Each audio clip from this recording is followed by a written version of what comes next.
Bonjour à tous. Je suis Barry Aïssatou des éditions L'Harmattan Guinée.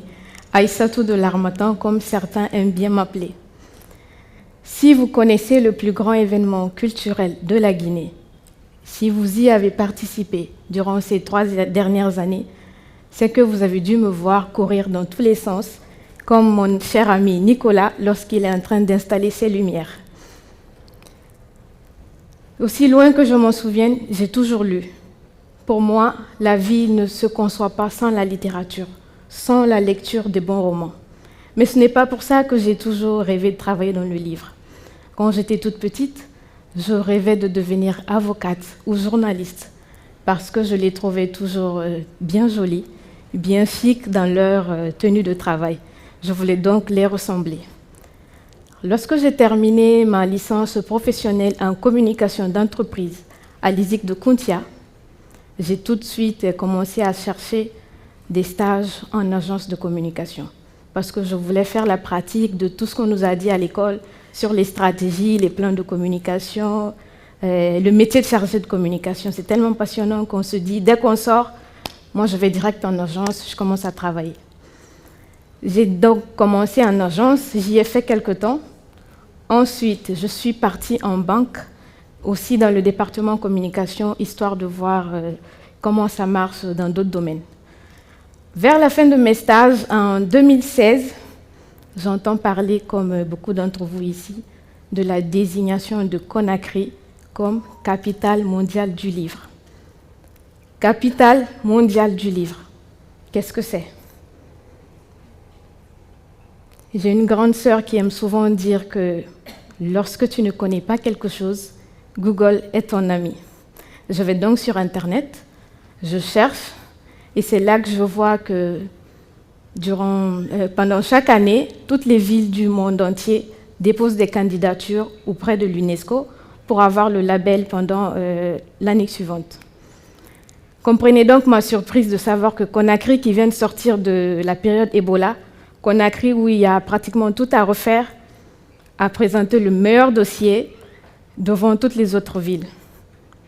Je ne tenais plus en place. Mon objectif était de voir ça de plus près. Je voulais coûte que coûte intégrer l'équipe organisationnelle de cet événement. Dans ma tête, c'était, mais c'est qui ces gens? Qu'est-ce qui leur est passé par la tête pour nous envoyer ce projet en Guinée? Qu'est-ce que ça veut dire? Mais puisqu'il fallait trouver un moyen très subtil d'y participer, parce que je partais quand même vers des gens, des intellectuels, des gens très calés, qui parlent de livres, qui parlent même de Coupe mondiale du livre.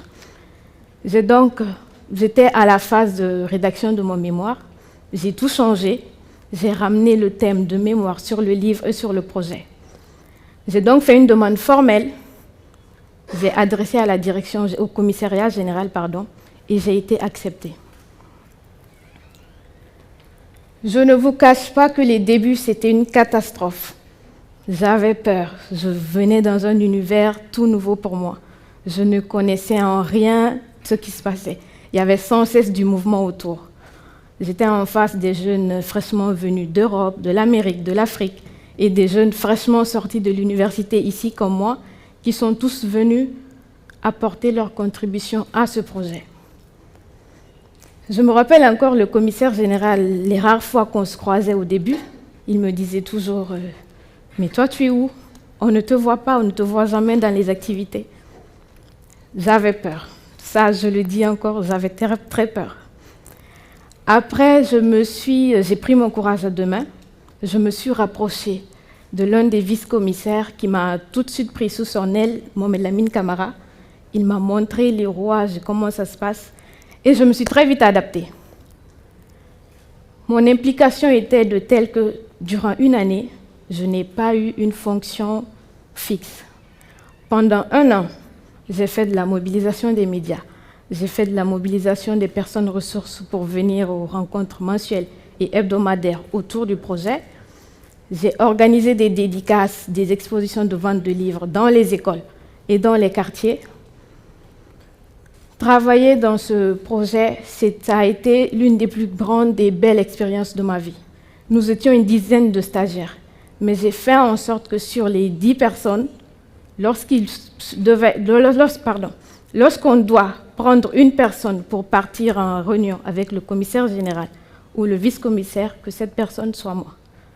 Aujourd'hui, je vous ai parlé du Salon du Livre de Conakry, l'un des plus grands salons du livre en Afrique, les 72 heures du livre. Et j'en suis la directrice déléguée adjointe.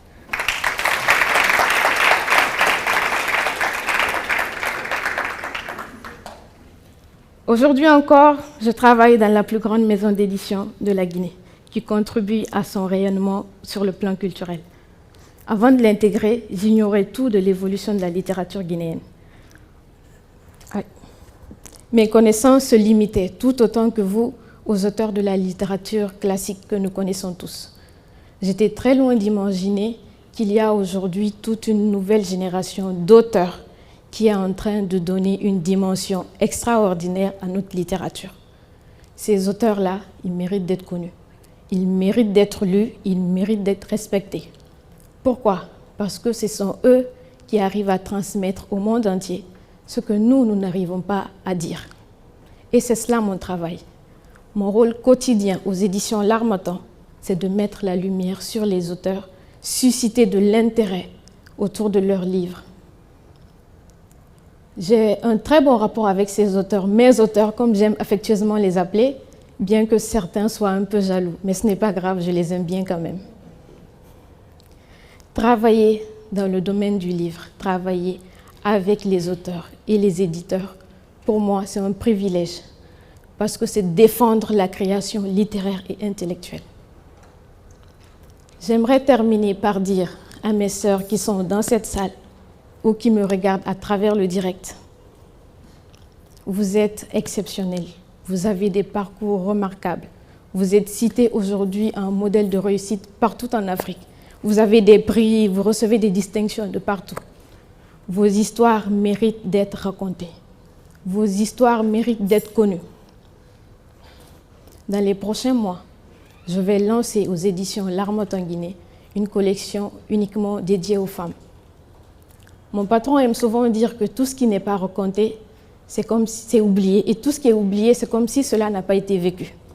Je serais ravie de travailler avec vous pour qu'ensemble nous puissions écrire vos histoires exceptionnelles pour les raconter au monde. Et pour les autres sœurs qui aimeraient travailler dans les métiers du livre, n'hésitez pas. Il n'y a pas que éditeurs et écrivains, bien que ce soit les acteurs principaux. Nous avons du tout dans le secteur du livre. La plus vieille libraire de la Guinée, c'est une femme, Madame Diaby, elle est à la minière. Elle a besoin de relève, elle prend de l'âge. Nous avons besoin de vous, et tout en espérant que c'est d'aujourd'hui SADEN, avec ses plénières, ses communications, ses formations de qualité, vous permettront de mieux savoir où vous orienter. Si vos orientations viennent vers le livre, n'hésitez pas. Conakry sera la capitale africaine du livre.